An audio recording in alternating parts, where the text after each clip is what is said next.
ಮಿತ್ರರೇ ನಮಸ್ಕಾರ. ನಾವಿವತ್ತು ಇರಾನ್, ಗ್ರೀನ್ಲ್ಯಾಂಡ್, ಯುಕ್ರೇನ್, ತೈವಾನ್ ಮತ್ತು POK ಇವುಗಳ ಒಂದಿಷ್ಟು ಫ್ಯೂಚರ್ ಹೇಗಿರುತ್ತೆ ಅನ್ನುವಂಥದ್ದನ್ನ ನೋಡ್ತಾ ಹೋಗೋಣ. ಗೆಳೆಯರೆ, ನನ್ನ ವಿಡಿಯೋದಲ್ಲಿ ಸಾಕಷ್ಟು ಬಾರಿ ಎಕ್ಸ್ಪ್ಲೇನ್ ಮಾಡ್ತಾ ಇದ್ದೀನಿ. ಇಡೀ ಪ್ರಪಂಚ ಯಾವ ರೀತಿ ಅಂತ ಹೇಳಿದ್ರೆ ಮಲ್ಟಿಪೊಲಾರಿಟಿಯ ಕಡೆ ಹೋಗ್ತಾ ಇದೆ. ಮಲ್ಟಿಪೊಲಾರಿಟಿ ಅಂದ್ರೆ ಏನು ಅಂತ ಹೇಳಿದ್ರೆ, ಪ್ರಪಂಚದ ಎರಡನೇ ಮಹಾಯುದ್ಧ ಆಗುವಂತಹ ಸಮಯದಲ್ಲಿ ಇತ್ತಲ್ಲ, ಜರ್ಮನಿನೇ ಒಂದು ಶಕ್ತಿ, ಫ್ರಾನ್ಸೇ ಒಂದು ಶಕ್ತಿ, ಜಪಾನೇ ಒಂದು ಶಕ್ತಿ, ಈ ರೀತಿ ಬೇರೆ ಬೇರೆ ಶಕ್ತಿಯ ಆಗುವತ್ತ ಇಡೀ ಪ್ರಪಂಚ ನಡೀತಾ ಇದೆ. ಆದ್ರೆ ಅಟ್ ಪ್ರೆಸೆಂಟ್ ಏನಿದೆ ಅಂತ ಹೇಳಿದ್ರೆ ಅಮೆರಿಕಾದ ಒಂದು ಹೆಜುಮನಿ ಅನ್ನುವಂಥದ್ದಿದೆ. ಆದ್ರೆ ಇದು ಮುರಿದು ಮುಂದೆ ಮಲ್ಟಿಪೊಲಾರಿಟಿ ವರ್ಡ್ ಆಗಿ ಕ್ರಿಯೇಟ್ ಆಗ್ತಾ ಇದೆ. ಯಾವಾಗ ಪ್ರಪಂಚ ಮಲ್ಟಿಪೊಲಾರಿಟಿ ವರ್ಡ್ ಆಗಿ ಕ್ರಿಯೇಟ್ ಆಗುತ್ತೋ ಆವಾಗ ಒಂದು ದೊಡ್ಡ ದೇಶ ತನ್ನ ಸುತ್ತಮುತ್ತ ಬರುವಂತಹ ಎಲ್ಲಾ ಪ್ರದೇಶಗಳನ್ನ ತನ್ನ ಸ್ಪಿಯರ್ ಆಫ್ ಇನ್ಫ್ಲೂಯೆನ್ಸ್ ಅಂತ ಕನ್ಸಿಡರ್ ಮಾಡ್ಕೊಳ್ಳುತ್ತೆ. ಅಲ್ಲಿಗೆ ಬೇರೆ ಯಾವುದೇ ಶಕ್ತಿ ಬರಬಾರದು, ಎಂಟರ್ ಆಗ್ಬೇಕು ಅನ್ನುವಂಥದ್ದನ್ನ ಬಯಸುತ್ತೆ. ಈಗ ನಾವು ಇರಾನ್ ನ ಒಂದು ಫ್ಯೂಚರ್ ಆಗಿರುತ್ತೆ ಅನ್ನುವಂಥದ್ದನ್ನ ನೋಡೋಣ. ಮಿತ್ರರೇ, ಇರಾನ್ ನ ಕತೆ ನೀವು ಆಲ್ರೆಡಿ ನೋಡಿದಿರಾ. ಅಲ್ಲಿ ಇರಾನ್ ನ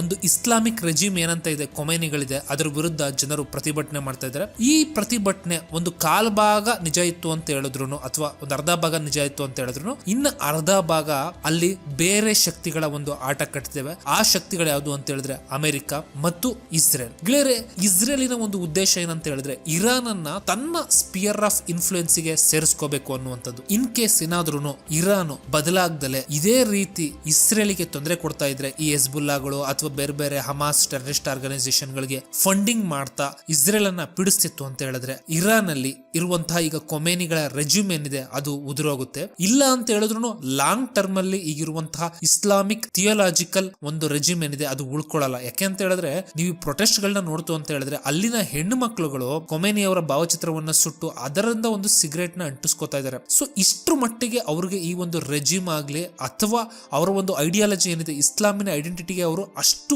ಅಟ್ಯಾಚ್ ಆಗಿಲ್ಲ ಅನ್ನುವಂಥದ್ದನ್ನ ರೆಪ್ರೆಸೆಂಟ್ ಮಾಡುತ್ತೆ.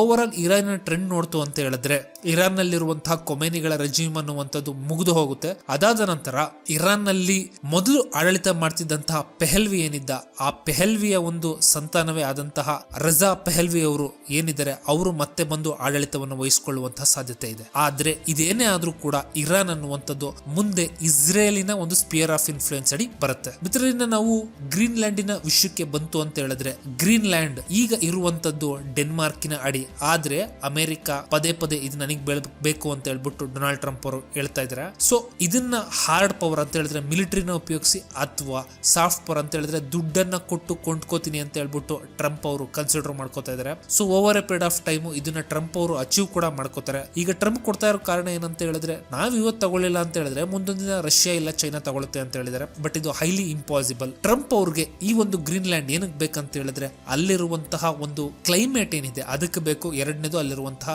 ರೇರ್ ಅರ್ತ್ ಮಿನರಲ್ಸ್ ಇದೆ, ಅದಕ್ಕೆ ಬೇಕಾಗುತ್ತೆ. ಮಿತ್ರರೇ, ಟ್ರಂಪ್ ಅವರ ಉದ್ದೇಶ ಏನಂತ ಹೇಳಿದ್ರೆ ಮುಂದೆ ಒಂದು ಆರ್ಟಿಫಿಷಿಯಲ್ ಇಂಟೆಲಿಜೆನ್ಸ್ ಹಬ್ ಆಗಿ ಬೆಳೆದ್ರೆ ಅಲ್ಲಿ ಅವರಿಗೆ ಆ ಒಂದು ಇಂಡಸ್ಟ್ರಿ ಅಥವಾ ಮೆಷಿನ್ಸ್ ಗಳನ್ನ ಸೆಟಪ್ ಮಾಡಬೇಕು ಅನ್ನುವಂತಹ ಯೋಚನೆ ಇದೆ. ಯಾಕೆ ಅಂತ ಹೇಳಿದ್ರೆ ಯಾವುದೇ ಒಂದು ಇಂಡಸ್ಟ್ರಿಯನ್ನ ಸೆಟಪ್ ಮಾಡ್ಬೇಕಂತ ಹೇಳಿದ್ರೆ ಕ್ಲೈಮೇಟ್ ಮುಖ್ಯ.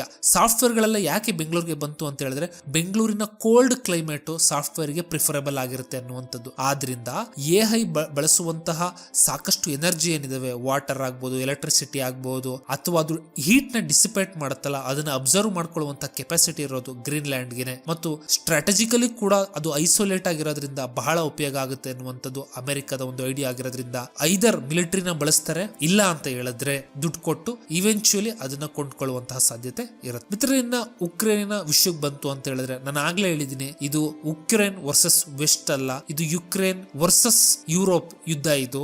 ಆದ್ರೆ ಅಮೆರಿಕ ಇಲ್ಲಿ ರಷ್ಯಾದ ಜೊತೆ ಒಂದು ಅಂಡರ್ಸ್ಟ್ಯಾಂಡಿಂಗ್ ಅಲ್ಲಿದೆ. ಸೊ ಯುಕ್ರೇನಿನ ಮುಂದೊಂದು ದಿನದ ಫ್ಯೂಚರ್ ಏನಾಗುತ್ತೆ ಅಂತ ಹೇಳಿದ್ರೆ, ಇಲ್ಲಿವರೆಗೂ ರಷ್ಯಾ ಏನು ಆಕ್ರಮಣ ಮಾಡ್ಕೊಂಡಿದೆ ಅದು ರಷ್ಯಾ ಬಳಿಯೇ ಉಳಿಯುತ್ತೆ. ಮಿಕ್ಕ ಪೊಸಿಷನ್ ಏನಿದೆ, ಮಿಕ್ಕ ಪಾರ್ಟ್ ಯುಕ್ರೇನ್ ಇದನ್ನ ಅಮೆರಿಕಾದ ಕಂಪನಿಗಳು ಅದನ್ನ ರೀಕನ್ಸ್ಟ್ರಕ್ಷನ್ ಮಾಡ್ತೀವಿ ಅನ್ನುವಂತಹ ಹೆಸರಿನಲ್ಲಿ ಆಕ್ರಮಿಸ್ಕೋತವೆ. ಈಗ ಆಲ್ರೆಡಿ ಅದನ್ನ ವಾಪಸ್ಸು ಏನ್ ನಾಶ ಆಗಿದೆ ಯುಕ್ರೇನ್ ಅದನ್ನ ರೀಕನ್ಸ್ಟ್ರಕ್ಷನ್ ಮಾಡ್ತೀವಿ ಅಂತ ಬಂದಿದ್ದಾರೆ. ಆ ನೆಪದಲ್ಲಿ ಅವ್ರು ಏನ್ ಮಾಡ್ತಾರೆ ಅಂತ ಹೇಳಿದ್ರೆ ಯುಕ್ರೇನ್ ನಲ್ಲಿರುವಂತಹ ಮಿನರಲ್ಸ್ ಗಳನ್ನ ಏನಿದೆ ಅವನ್ನ ವಶಪಡಿಸ್ಕೋತಾರೆ. ಮತ್ತೆ ಅದು ಅಲ್ದಲೆ ಯುಕ್ರೇನ್ ನಲ್ಲಿರುವಂತಹ ಫಲವತ್ತಾದ ಭೂಮಿ ಏನಿದೆ ಅವುಗಳನ್ನ ಮಿಸೈಲ್ಗಳನ್ನು ಕೂಡ ವಶಪಡಿಸಿಕೊಂಡು ಯುಕ್ರೇನ್ ಅನ್ನ ತಮ್ಮ ಕಾಲೋನಿಯನ್ನಾಗಿ ಮಾಡ್ಕೋತವೆ. ಮತ್ತದು ಅಲ್ಲದೆ ರಷ್ಯಾ ಇಲ್ಲಿಂದ ತನ್ನ ಅಖಂಡ ರಷ್ಯಾ ಅಂತ ಏನು ಒಂದು ಯೋಚನೆ ಇದೆ USSR ಟೈಮ್ ಅಲ್ಲಿ ಇತ್ತಲ್ಲ, ಆ ಒಂದನ್ನ ಅಚೀವ್ ಮಾಡ್ಕೋಬೇಕು ಅಂತ ರಷ್ಯಾ ಪ್ರಯತ್ನವನ್ನ ನಡೆಸುತ್ತೆ ಮತ್ತು ಈಸ್ಟರ್ನ್ ಯುರೋಪಿಯನ್ ಕಂಟ್ರಿಗಳೇನಿದಾವೆ ಅವನ್ನ ಕಂಟ್ರೋಲ್ ಮಾಡಕ್ಕೆ ಸ್ಟಾರ್ಟ್ ಮಾಡುತ್ತೆ. ಮಿತ್ರರಿಂದ ನಾವು ತೈವಾನಿನ ಒಂದು ಫ್ಯೂಚರ್ ಏನು ಅಂತ ನೋಡೋದಾಯ್ತು ಅಂತ ಹೇಳಿದ್ರೆ, ತೈವಾನು ಇವತ್ತೋ ಅಥವಾ ನಾಳೆನೋ ಚೈನಾಗೆ ಸೇರುವಂತದ್ದೇನೆ ಮತ್ತು ಸೇರುತ್ತೆ. ಆದ್ರೆ ಕೆಲವರೆಲ್ಲ ಅಂದ್ಕೊಂಡಿದ್ದಾರೆ ಅಮೆರಿಕ ಬಂದು ತೈವಾನ್ ನಲ್ಲಿ ಮಿಲಿಟರಿಯನ್ನ ನಿಲ್ಲಿಸುತ್ತೆ, ಚೀನಾ ಜೊತೆ ಹೋರಾಡುತ್ತೆ ಅಂತ ಹೇಳ್ಬಿಟ್ಟು. ಬಟ್ ಆ ರೀತಿಯಂತಹ ಯಾವುದೇ ಒಂದು ಫ್ಯೂಚರ್ ನನಗೆ ಕಾಣಿಸ್ತಿಲ್ಲ. ಚೈನಾ ತೈವಾನ್ ಅನ್ನ ಆಕ್ರಮಿಸಿಕೊಳ್ಳುವಂತಹ ಸಮಯದಲ್ಲಿ ಮೇ ಬಿ ತೈವಾನಿಗೆ ಒಂದಿಷ್ಟು ದುಡ್ಡಿಸ್ಕೊಂಡು ಒಂದು ಸಣ್ಣ ಪುಟ್ಟ ಮಿಸೈಲ್ ಗಳನ್ನ ಅಮೆರಿಕ ಕೊಡಬಹುದು. ಮತ್ತು ಅಮೆರಿಕಾಗೂ ಕೂಡ ತೈವಾನಿನ ಫ್ಯೂಚರ್ ಗೊತ್ತಾಗಿನೇ ತೈವಾನ್ ನಲ್ಲಿ ಇದ್ದಂತಹ ಸಾಕಷ್ಟು ಸೆಮಿ ಕಂಡಕ್ಟರ್ ಮ್ಯಾನುಫ್ಯಾಕ್ಚರಿಂಗ್ ಏನಿದ್ವು ಅವುಗಳನ್ನ ತನ್ನ ದೇಶಕ್ಕೆ ಮೂವ್ ಮಾಡ್ಕೊಳ್ಳುವಂತಹ ಎಲ್ಲಾ ಪ್ರಯತ್ನ ಆಲ್ರೆಡಿ ನಡೆದಾಗಿದೆ. ಸೊ ಇದು ಇವೆಂಚುಲಿ ಇನ್ನು 1 ಅಥವಾ 2 ವರ್ಷದಲ್ಲಿ ನಡೆಯುವಂತದ್ದಾಗಿರುತ್ತೆ. ಮಿತ್ರರೇ, ಇನ್ನ ಕೊನೆಯದಾಗಿ ಹೇಳ್ಬೇಕಂತ ಹೇಳಿದ್ರೆ POK ಪಾಕ್ ಆಕ್ಯುಪೈಡ್ ಕಾಶ್ಮೀರ. ಭಾರತ ನನ್ನ ಅನಿಸಿಕೆ ಪ್ರಕಾರ ಈಗ ಆಲ್ರೆಡಿ ಒಂದು ಯೋಜನೆಯನ್ನ ಸಿದ್ಧಪಡಿಸಿದೆ ಹೇಗೆ POK ಅನ್ನ ಆಕ್ರಮಿಸ್ಕೋಬೇಕು ಅಂತ. ಇದು ಭಾರತದ ಸ್ಪಿಯರ್ ಆಫ್ ಇನ್ಫ್ಲೂಯೆನ್ಸ್ ಅಡಿ ಬರೋದ್ರಿಂದ ಈ ಒಂದು ಭಾರತದ ಅಖಂಡ ಭಾರತ ಅಂತ ಏನ್ ಕರಿತೀವಿ ಅಥವಾ ಇಂಡಿಯನ್ ಸಬ್ ಕಾಂಟಿನೆಂಟ್ ಅಂತ ಏನ್ ಕರಿತೀವಿ, ಇದು ಭಾರತದ ಸ್ಪಿಯರ್ ಆಫ್ ಇನ್ಫ್ಲೂಯೆನ್ಸ್ ಇರೋದ್ರಿಂದ ಭಾರತವೂ ಕೂಡ ಮೇ ಬಿ ಇನ್ನ 2 ರಿಂದ 3 ವರ್ಷದ ಒಳಗೆ ಇದನ್ನ